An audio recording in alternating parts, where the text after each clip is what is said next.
California, but that will not dampen the spirits of Seattle and Los Angeles as the Rams take the field, trying to figure out how to turn their season around. Geno Smith just once in Seattle pointed back towards the playoffs. They've lost 2 straight.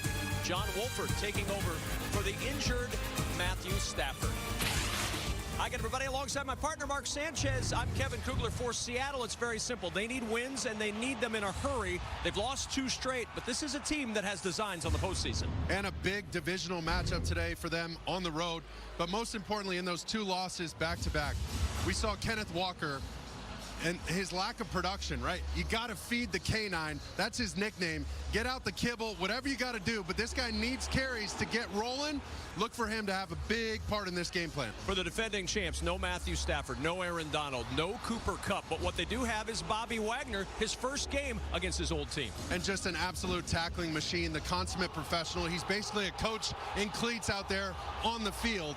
And he's got a little extra juice in the tank for his old ball club. You know he's going to be fired up. Should be a fun one today. Seattle and Los Angeles getting set to go from Inglewood, California. We'll hear from Laura Oakman, and we'll kick this one off when we return on Fox.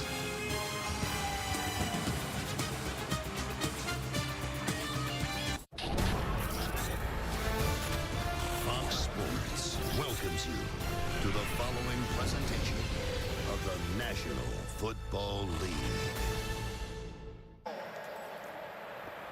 The lone captain today for the Los Angeles Rams, former Seahawk Bobby Wagner, as he meets his old teammates at midfield, getting set for the coin toss. You see the standings in the NFC West. I don't think anybody expected to see the Rams going into their 12th game of the season at the bottom of those standings. Seattle 1 game back of the 49ers, who are getting it going against the Miami Dolphins. Time to welcome in the 3rd member of our crew. It's Laura Oakman. Hi, Laura. Hi, Kevin. 4 straight wins, top of the division, 2 straight losses, out of the playoff picture. Pete Carroll's focus was twofold this week. Beat the Rams, and also what he calls preparing for the emergence. Said Pete, we saw we had something going, but the question was, could we handle it and hold on to it? We have to handle the ascent. He said it's a bigger picture than today, saying all 6 games are enormous for us. We've got to see if we can handle it. Well, they are huge. Meanwhile, for the Rams, they're just trying to figure out who's going to play. Matthew Stafford out, Cooper Kupp out, Allen Robinson out, Aaron Donald out, A'Shawn Robinson out. No word if any of these guys will make it back at the end of the season. There's a lot of question as to if Matthew Stafford specifically isn't just going to be shut down for the remainder of the year. Yeah, and I wouldn't be surprised. That's probably the smart move, I think, protecting your franchise guy and then reassessing things in the offseason, trying to figure out his future plan. But, you know, he came in, won that Super Bowl. That's what they wanted to do. In some ways, they sold their soul, and now they got to cash in that check. They got to pay the Grim Reaper for winning that thing. They are 3-8. No defending champ has ever lost 6 straight games. No champ ever started 3-9 the following season. They're trying to avoid that today. Seattle wins the toss. They will defer. Los Angeles will start with the football. Brandon Powell, the deep man for the Rams. And Pete Carroll's squad has one focus today: win this game and get back towards the playoff picture. They entered the day as the number 8 seed, just on the outside looking in. Absolutely, and this is really one of those get back on track type games. However, don't take these guys lightly. It's not all their starters. It's not the star-studded cast that we're used to in LA. This is a National Football League game now. These guys are coming to play, and Walford, he's ready to have himself a day. To this one, the Wild West is back, but the Rams offense has not been particularly good over the course of their Super Bowl defending season. Last year, 27 points per game. This year, 16 points per game. Now 12 different starting offensive line combinations in 12 games this season. Stars lost to injury: Matthew Stafford, Cooper Kupp, Allen Robinson, and John Wolford in, Ben Skoranek in, Tutu Atwell in. Not exactly what they had designs on when this season started, but a good start to this ball game with those new faces out there, a march for a touchdown. Well, let's see if they can keep up that opening script energy. They were on fire. Vic throws it short. Skoranek the catch, and Skoranek up the sideline. Laura, we saw it earlier. Sean McVay hugging up his quarterback on the field, getting him ready for this third career start. This is probably what he was telling him, because Sean said, I want to see him allow himself to enjoy the opportunity, pour into his teammates, give himself some grace if things don't go well. I asked John, can you do that? He said, I told myself all that, but it's hard when you're in it. One thing he did before the game to help, headphones on, no music. He was listening to a podcast, an MD from Harvard Medical School on optimizing brain energy for mental health. He said, that's going to help me tune out all the voices in my head, including my own. What we listened to in the car on the way over from Mark Sanchez's request. He demanded that we listen to that. What a 10-7 lead. One of the great figures in recent Seattle football history, Marshawn Lynch, Super Bowl champion, 5-time Pro Bowler, 2-time NFL rushing touchdown leader. 7 years, very memorable years with the Seahawks. Kenneth Walker hoping to fill those shoes for years to come. The rookie running back from Michigan State with 1 carry for 30 yards so far today. Zone for a touchback. Time to check in with Carissa Thompson, our first game break of the day. Thank you so much, Kevin. So the Niners trailing 7-3. Garoppolo left the game. Brock Purdy is in at quarterback. Kyle Juszczyk getting in the end zone here. Niners up 10-7. Kev? Purdy there for Cam Akers as we go back downstairs to Laura Oakman. Yeah, how feisty is the Seahawks team right now? This is what was going on as soon as they came off the bench. The offense, Geno Smith and Kenneth Walker going at a little bit. DJ Dallas had to kind of move Kenneth away from him, saying, all right, everybody calm down. But they're definitely feeling it a little bit of a tighter offense right here as they're sitting down and communicating about what's going on and how do we get it going. Tomorrow, the knockout rounds at the 2022 FIFA World Cup continue as Japan takes on Croatia. Then Brazil squares off against South Korea. Coverage begins 9 a.m. Eastern, only on Fox and the Fox Sports app. Who do you have?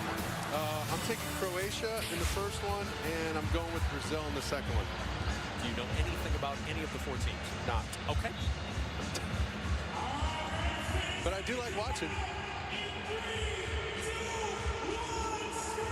Knowing you, you'll be 100% right on this picks. Hopefully we'll see him back out there. One thing that Seattle's hoping is to see the defense from the middle portion of the year, because they had a rough start. 2-3 start, allowed over 170 rush yards per game, had no pressure. Then that 4-game win streak, everything turned around. They shut down the run. They got a ton of pressure. But over the last 2 games, back to their old ways. No pressure applied, get gouged in the run game. And so far today, the Rams have had success on the ground. 5.2 yards per carry against Clint Hurtt's defense. And for an update on Kenneth Walker, let's go down to Laura Oakman. It's been nonstop since he came onto this bench. There's been no fewer than 2 doctors or athletic trainers with him the whole time working on that right foot. He hasn't stood on it yet, so there's been a little bit of touching and then a lot of talking. But right now, they just basically cut up a couple of pads, layered the pads, put him in his shoe. And right now, he still hasn't stood up to test it, but they're talking to him right now. Second down. Quick game break with Carissa Thompson. Thanks, Kevin. So the Bengals are up 7-3 over the Chiefs when Joe Burrow links up with T. Higgins. Muscles his way in for the 12-yard score. Bengals leading this one 14-3. Kevin? Former Sean McVay assistant Zach Taylor, head coach of those AFC champion Bengals from a year ago, and up on Kansas City 14-3.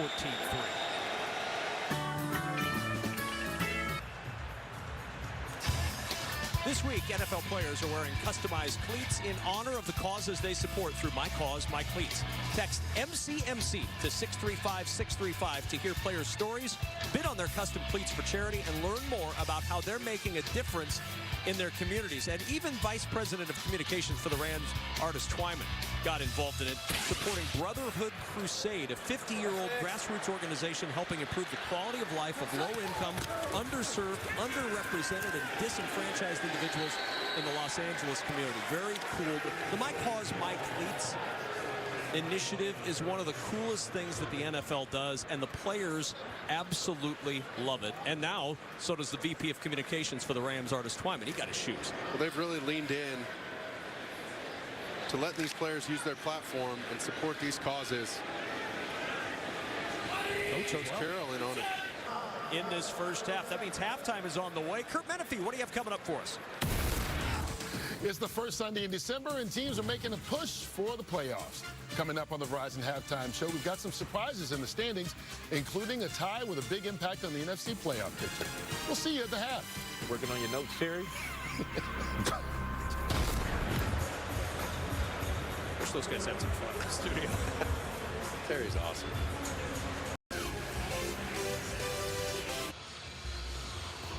Well, it was all sunshine and lollipops pregame. Bobby Wagner, oh, it's so good to see you. Big hugs for everybody. Needed to get out a man hug meter. Yeah, count all those man hugs. Anytime you're a franchise player and you go to play your former ball club, you know warm-ups are just going to be a pain in the butt. But you know, Having to say hi to everybody. Give love, and then he gets on the field, and he's had 2 sacks today. That's right. In 1/2 of football action. So for Bobby Wagner, that was the pregame. It was the warm-up, and then he got onto the field and he said, hey, you know what? No more hugging. Well, he's kind of hugged here twice, Geno Smith. There was one, just an effort sack there, and then this one, the miscommunication on the pressure up the middle. DJ Dallas, Damian Lewis struggling to figure out who's got number 45, and when nobody's got him, that means Geno Smith's got him, and that ain't fun. Laura Oakman's our Ivy League teammate on the field, Laura. Everyone tried to pull so much emotion out of Bobby this week, but he's not one of those guys who talks about being present. He lives it. He told me I would have had a different answer, different feeling if you asked me any time through June. Time changes everything, though. He said, saying as soon as I walked into this facility, met the guys, it was time to move on. I didn't want to miss the beautiful things in front of me, and that included 2 sacks in this half. More points on the board before we get to halftime. That's Mark Sanchez. I'm Kevin Cook. It's been an entertaining first half between these 2 teams. Oh, it really has, and things have started to slow down a little bit for Seattle. It's really been protection issues from the running back position, trying to figure out who they're blocking, whether it's safeties off the edge or Wagner up the middle. But they had a real opportunity to double up on points, right? They had this possession and then the first possession out of the second half. And now LA is burning timeouts to try and get this ball back. Of this year, DJ Dallas provides support for the training staff during this halftime. That's the end of the first half. Seattle with a 14-13 lead. We go to Kurt Menefee in Los Angeles. The Verizon halftime, which starts right now.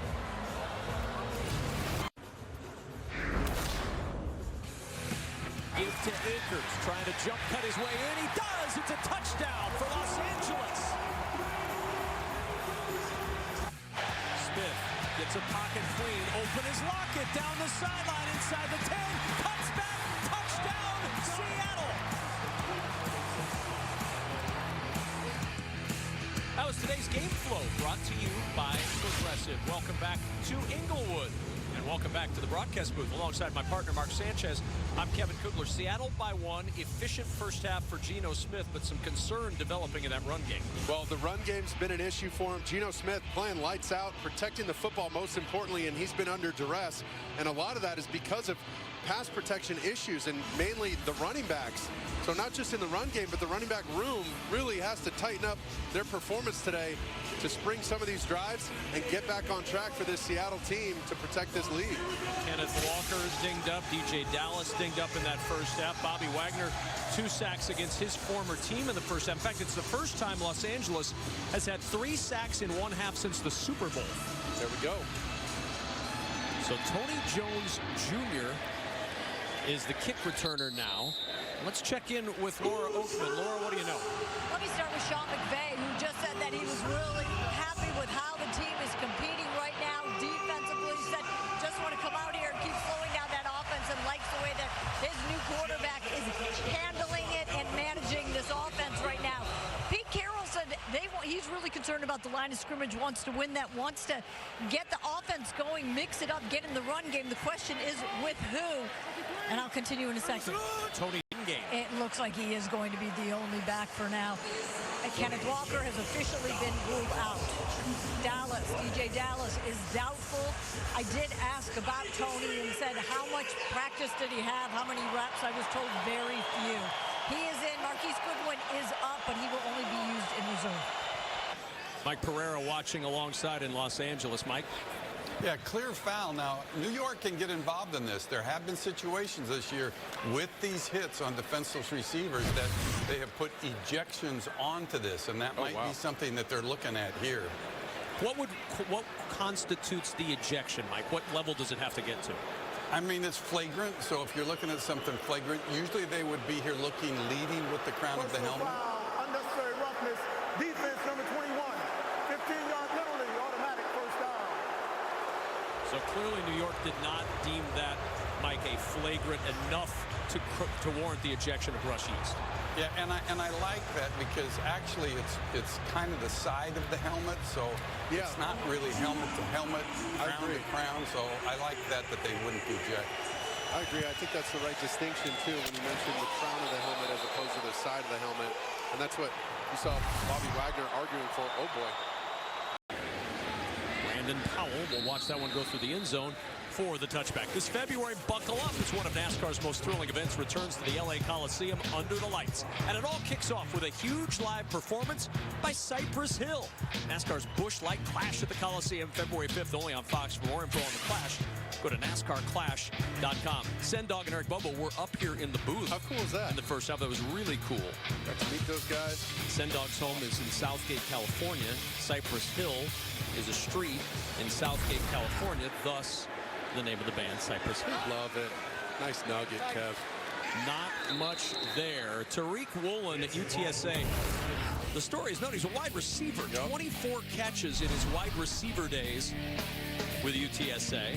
Drafted by Seattle in the 5th round of the 2022 NFL Draft and set the franchise record for a rookie earlier today with his 6th pick. Pressure coming on Wolford. He scrambles out in some trouble.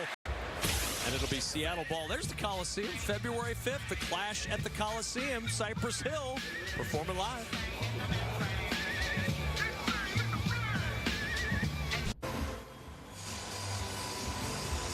Seahawks before the game getting excited about this one, including the man in the middle, Pete Carroll. That old guy with all the energy, man. Bouncing around like a player still. That's a big game for Seattle, trying to break the 2-game losing skid, trying to get back on track towards the playoffs, up 4 in the 3rd. Go anywhere. Check in quickly with Laura Oakman. We're going to talk a little bit more about Bobby Wagner, why we're seeing so much emotion, not just from him, but Jalen Ramsey and the whole defense. Bobby huddled everyone up Wednesday after practice like he normally does. He was about to talk when Jalen Ramsey jumped in. He said, knowing from experience, he started talking about all the emotions that go into facing a former team like he did with Jacksonville and what it means to be with this team.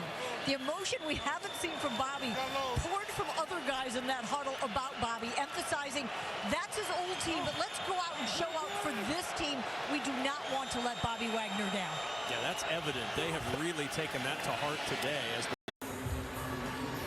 Seahawks entered the day a game behind San Francisco in the NFC West. The Rams trailing in the division, but trying to figure out a way to snap a 5-game losing streak. 17-13 Seattle as we start the 4th quarter with Mark Sanchez, Laura Oakman, and our entire NFL on Fox crew. I'm Kevin Kugler.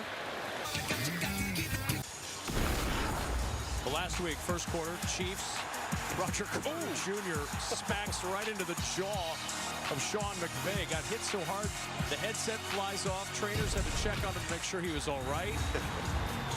McVay said it was a complete accident. Didn't blame Roger Carter Jr., although Roger Carter Jr. is not up today.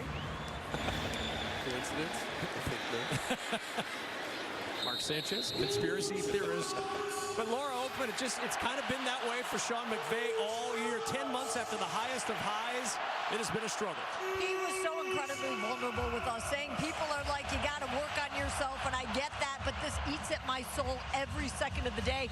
He said so much of my identity is wrapped up in being the Rams coach, even while knowing that's part of who I am, and knowing your self-worth isn't predicated on wins and losses, but your feelings can tell you otherwise. He said, do I think good things will come from this? I sure as hell hope so, but hard to have that perspective right now. So what does he do? He said, I pour into the guys, focus on making sure my energy is uplifting everyone around me. Down, and we have a game break. Check in with Kurt Menefee. All right, Kansas City and Cincinnati tied at 17. On 4th down, though, Patrick Mahomes up, over, and in. He did hang on long enough to break the plane by that much. They lead at 24-17 late in the 3rd. Kevin, Mark, and Laura. Next Sunday on Fox, we've got a huge doubleheader. First, NFC East rivals go head-to-head as Jalen Hurts leads the Eagles against Saquon Barkley and the Giants. Then in America's Game of the Week, Tom Brady and the Bucs take on Christian McCaffrey and the 49ers. Check local listings for the games in your area only on Fox and the Fox Sports app. Ever since that hot start, John Wolford has been under pressure. He's been sacked 3 times. It's reflected in the numbers. He went to the medical tent for a minute, but he keeps coming back out there. Resilient. He'll come back out with his team down 4. Why is this game so important for Seattle? You see where they are in the playoff picture. Giants and Commanders tying earlier today. Mark, Seattle, I don't love to say the word must win, but it's close as you can get to a must win today for Seattle. Well, they had that division locked up essentially a couple weeks ago, and then things changed when they lost those 2 in a row. You'd never want to go on a 3-game losing streak. It's an important one. And credit to the Rams for showing up today and really giving an all-out effort to win this game. All hands on deck.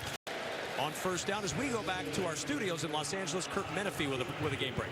Well, Seahawk fans will like seeing this against the 49ers. Tyreek Hill, 45-yard touchdown reception from Tua Tagovailoa. And what was a 13-point 49er lead is now down to 1 score with 11 and a half minutes to go in the 4th quarter. Kevin, Mark, and Laura. Sanchez. So you're looking at a Rams team that had been outscored by a bushel basket of points in the 4th quarter, and now the Rams have taken a lead. Let's talk Seattle, a game they really need to win. How do they get this ball at least downfield to get 3, if not 7? Well, they got plenty of time. They can't abandon the run game at certain points of this drive. They're going to need some efficiency and some completions from Geno Smith, but they want to just basically milk this clock, milk this drive, and score the last time. You don't want to have to try and give this ball back to them and put your defense out on the field again. They're going to need a real surge here up front, especially those linemen.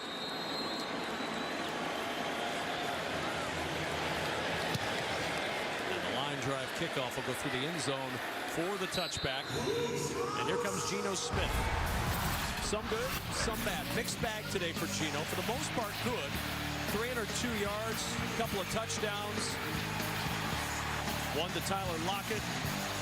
1 touchdown to Noah Fant, but the turnovers, that knocked out of his hands, the fumble on the sack by Hoyt, and then this, kind of hard to put that one on Geno Smith. That's more of a Bobby Wagner play than anything else. Well, both of them. I mean, he's been under duress quite a bit. And when you get hit as you're starting your throwing motion, that's not on Geno. That's a down lineman. Somebody's got to pick him up. Keep pace in that playoff race, and they need to keep pace in the division with the leaders, San Francisco. Seattle at 6-5. Giants and Commanders tied earlier today. Seattle hoping to get a little bit closer. They started the day a half game behind Washington for the 7 seed and a game back in the west of San Francisco. Seahawks take a knee here and wrap this thing up. But how about that last drive for Geno Smith? Game winner. You get the backflip. And Mark, it was really about the last question Geno Smith had to answer this year as the Seattle quarterback. Could he bring back a team late? The answer is yes. 27-23. Geno Smith and the Seahawks get the 4-point win over the Los Angeles Rams. We'll return to Los Angeles to wrap up today's game right after these messages. Seahawks win it to move to 7-5.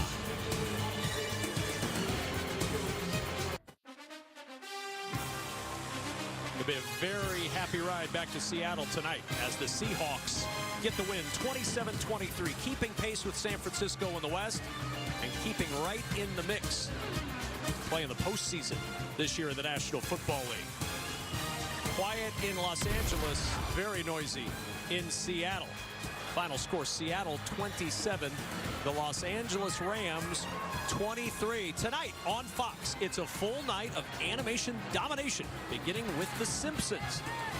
And in Week 14, it's an NFL doubleheader on Fox. Coverage begins at 11 a.m. Eastern with Fox NFL kickoff.